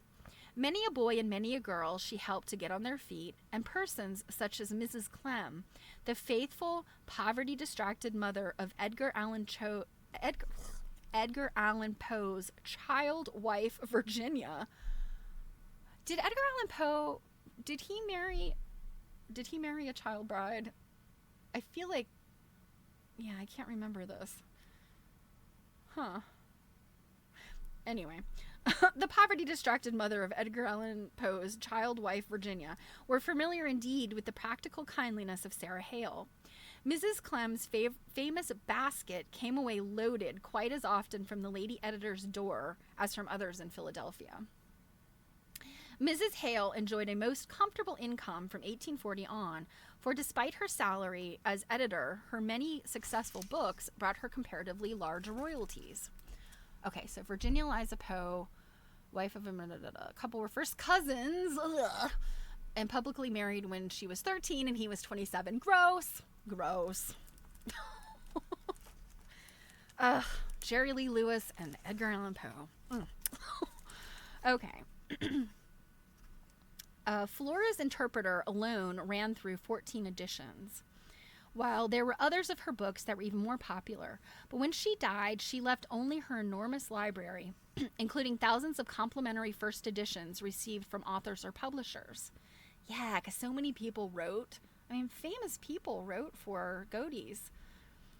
And the $5,000 Louis Godey gave her on the 30th anniversary of her editorship of his magazine. $5,000. That was a lot of money in the 1800s. Nevertheless, except as to putting by, she was an excellent businesswoman, and the following letter being quite characteristic of her straightforward dealings with publishers. So this is Boston, November 19th, 1835. From Misters Carey and Hart. Or no, to Misters Carey and Hart. Okay, yeah, so she's written this, I guess. Yes, she wrote this. Okay, I'm sorry. So she wrote this to Misters Carey and Hart. Gentlemen, your letter containing the order of $35 reached me safely. The Fruits is a very neat-looking volume, but I have not seen any announcement by the usual advertising bills in this city. The Fruits. I wonder what this book is. You wish to know my terms for The Lady's Wreath. I shall ask 10% premium on the first edition, and I wish that edition to be not less than $2,000. I do not choose to sell the copyright, or I should value it higher than you probably would be willing to give. I am confident the work will be popular and continue to sell for years. The title of the work is The Lady's Wreath, or Selections of the Female Poetic Writers of England and America, designed for the parlor circle and young ladies' schools. There is no work extant in this plan. Flora's Interpreter sells better now than ever. The 4th edition will be out in a few days. I think The Lady's Wreath will be more popular than Flora. S.J. Hale. P.S. I made one material omission in our bargain. I always stipulate for 6 sets of every work of mine published. That is 1 for myself and 1 for each of my 5 children. P.S.S. Have you forwarded any of my books to New York? The editors of the New York Mirror and the American Magazine would notice the work. So, so the Carey and Hart are her publishers. One wonders if it was Sarah Hale who all those years ago brought about the still obtaining custom under which publishers' book contracts provided 6 free copies for the author. If so, what a blessing for modern writers that she had no less than 5 children. So I wonder, that's interesting. Publishers' book contracts provide 6 free copies. I wonder if that's still a thing. But in her business acumen encompassed more than a New England ability to hold her own in a bargain. She knew, for instance, the practical value of being well-dressed. Even in her Boston days, when money was short and her expenses heavy, she managed to dress attractively, usually in silk, because it shook off the dust. Oh, yes, they're called ARC copies. Yeah, it was that advanced reading copies. Yeah. Though her gowns were plain in an age of furbelows, they were rich and always becoming, so suited to her individual type as to win for her a reputation of stylish elegance. She indulged in costly laces for throat and wrists, but abhorred earrings, though all the world wore them. Unrecommended by youth, she was 40, it would be recalled, when she arrived in Boston. She realized what modern businesswomen had learned to take into account, that femininity, if not traded on, is a workaday asset, that the masculine woman is as offensive to the general run of persons as the effeminate man. Okay, so all that is gross, like super gross, but there even today is, that aspect of pretty privilege. And I don't want to digress into all that, but it is unfortunate that, particularly for women in positions of, leadership, how often have we seen certain politicians call other certain politicians ugly women, nasty women, things like that? It's just, again, it's so gross to me. It's about your accomplishments and not your looks. But even in today's day and age, we still deal with what poor Sarah Hale was dealing with. But of course, she is a smart lady, so she knows how to, work this stuff. So weird part, yes. It's not that I hate men, but yeah, and I don't know so much that it's necessarily even men. In some cases, it's even women are gatekeepers of this ickiness. It's like you feel really defeated when it's other women that are doing the same kind of stuff. So, yet her normal woman's love for modish clothes did not prevent Mrs. Hale's deploring many fashions of her day, such as tight lacing, which she considered injurious to health. And of course, it was the severity that she regarded Mrs. Amelia Jenkins Bloomer when that lady came along advocating bifurcated petticoats in the name of women's rights. Now we know Amelia Jenkins Bloomer as the inventor of bloomers. And bless her, because I love a pair of pants. But despite her beauty, Sarah Hale's stock in trade was brains. Yes, bless her. Even her personal friendships were formed on compatibility of mental interests. Thus, the first edition of Traits of American Life, a collection of short stories issued in 1835, is dedicated to my friend, Mrs. L.H. Sigourney, as a token of the esteem and affection cherished for her by the author. Later, Lydia Sigourney, most prolific of all versifiers of the 19th century, was on the staff of Godey's, an associate editor under Mrs. Hale. There is no evidence, however, of her having done any actual editorial work on the magazine, though generous were her poetical contributions. Of the several thousand poems she wrote, not all of them by any means appearing in Godey's, no single one is now remembered. Still, she was popular with her times. Another friendship of Mrs. Hale's Boston days, and one that should have proved happier, was that with Emma Willard. It ended in estrangement, though the lady editor never ceased to extend all editorial favor to this famous pioneer educator of girls. I don't know much about Emma Willard. The name sounds familiar, but I don't know her details. Mrs. Willard's second short-lived marriage to Dr. Christopher Yates occurred in September 1838. The following January, the doctor and his wife moved to Boston, to the delight of the latter's ardent advocator, Mrs. Hale. But unhappiness for both women was in the making.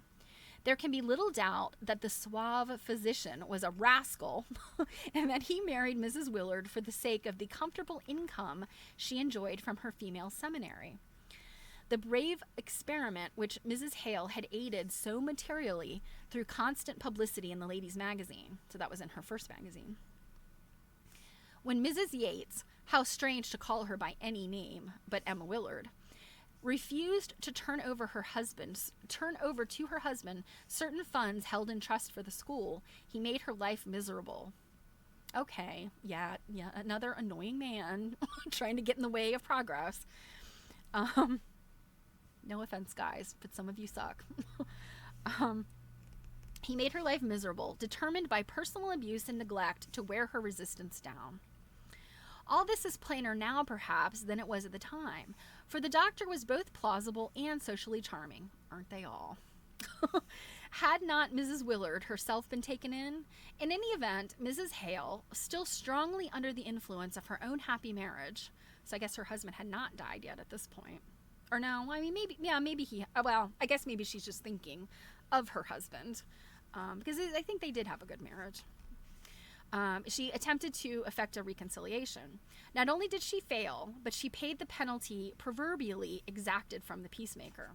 The end of the friendship came about in this way. William Hale, in 1841, was a junior at Harvard. So remember, this is her son. All of Boston went to commencement in those days, and certainly the mother of a prospective senior.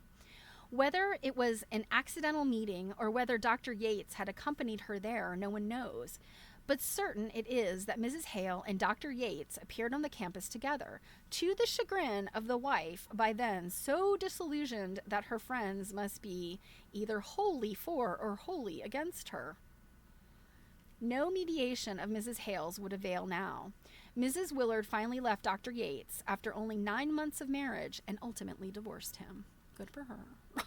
But not fair to have a problem with Sarah appearing at this commencement with him, because we don't know whether he went with her or they just happened to meet there. Not fair. Not fair to treat your friends like that for your rascal of a husband. To Mrs. Hale, the breach between her and Mrs. Willard was distressing, all the more so as she soon learned how truly despicable was the clever doctor. Disappointed in his fortune hunt, he caused to be printed in the New York Saturday News disparaging articles about his wife and her school. What a turd. Mrs. Hale was indignant. Even so, Mrs. Willard was too hurt over what she considered a friend's divided loyalty to return to the old footing. 5 years later, Mrs. Willard happened to be visiting in Philadelphia when a more or less accidental meeting between the two women took place. She wrote of it to their mutual friend, Mrs. Sigourney. I was driving past and saw her at the window. I alighted, inquired for her, and she came forward. Who is this? Said she, for it was almost dusk. Emma Willard, said I. She sprang forward and embraced me with real feeling. She knew, I doubt not, that she had not deserved this attention at my hands. She and Josepha came that same evening with her youngest son. Wait a minute. Oh, that's right. Josepha's her daughter. I'm sorry. She and Josepha came that same evening with her youngest son to the hotel, and I never saw Mrs. Hale when she appeared better. But though I do not wish to quarrel, there was little pleasure in intercourse when confidence is lost. Yet I have long been acquainted with Mrs. Hale and have loved her, and I wish her well. Aw, that's a shame that they didn't reconcile.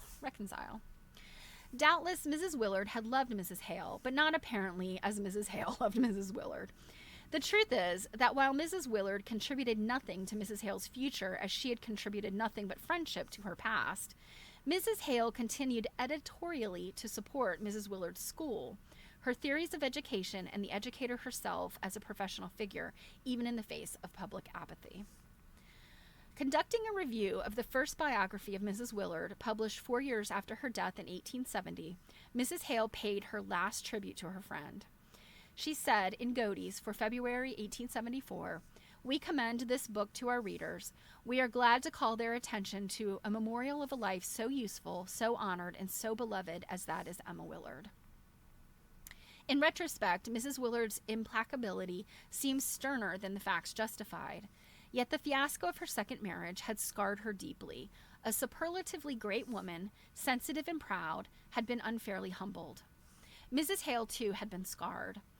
Emma Willard stood for a prime enthusiasm of her life, the education of women. Never again was the lady editor to give a friend the same unreserved and spontaneous devotion. Generous in her contacts and loyal though she continued to be in friendship, this one contretemps made her a little afraid. Oh, this is so sad. After all, at the time she was but a few years removed from the neighborly simplicity of Newport. Remember, she came from Rhode Island. She had yet to learn the self-importance of the great world.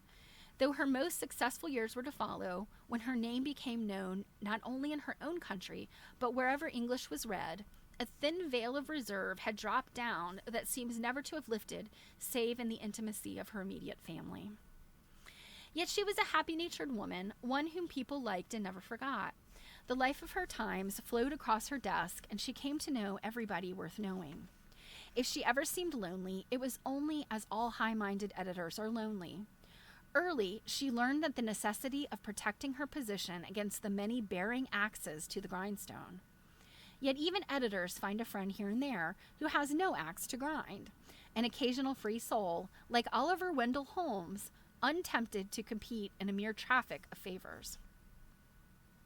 When between 1836 and 1840, Dr. Holmes was struggling to establish a practice in Boston, he and Mrs. Hale boarded for a time at the same house. She knew everybody. The young man, torn between his love for science and creative writing, found balance in the kindly interest of the older woman, herself already an influential editor. It was she who encouraged him both as a doctor of medicine and letters. It was he who awakened in her an understanding of the medical needs of the age. Holmes' loyalty to this literary friendship never faltered. To Mrs. Hale, he sent one of the few autographed copies of the famous Autocrat of the Breakfast Table, a composite picture of several boarding houses, including the one in which doctor and editor had been fellow guests a quarter of a century before. I am greatly pleased you like the Autocrat, he wrote her June 8, 1859.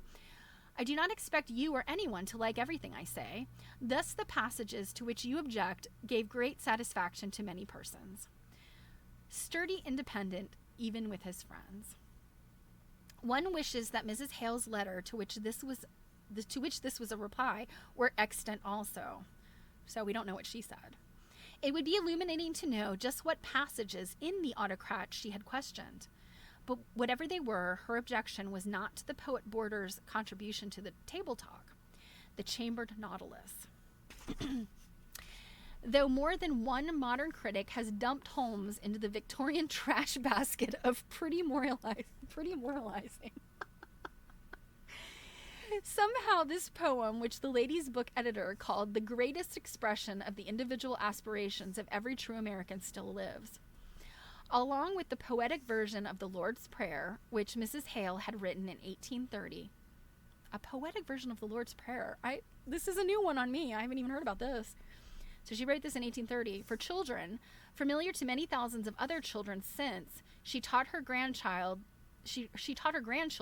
the final stanza of this universal favorite from the pen of her friend. Build 3 more stately mansions, O my soul. Very interesting. So sad that she lost her friend, but she was a beautiful woman. And she gave out raisins as prizes.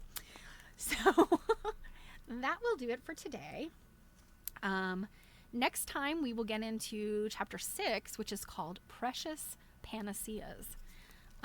No idea what that's about, because I feel like the titles of these chapters always surprise me. They don't necessarily sum up what's in them very well.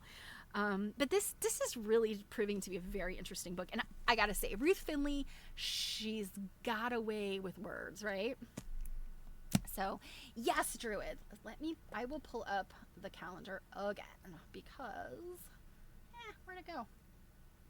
Yeah. So, let me pull this up again.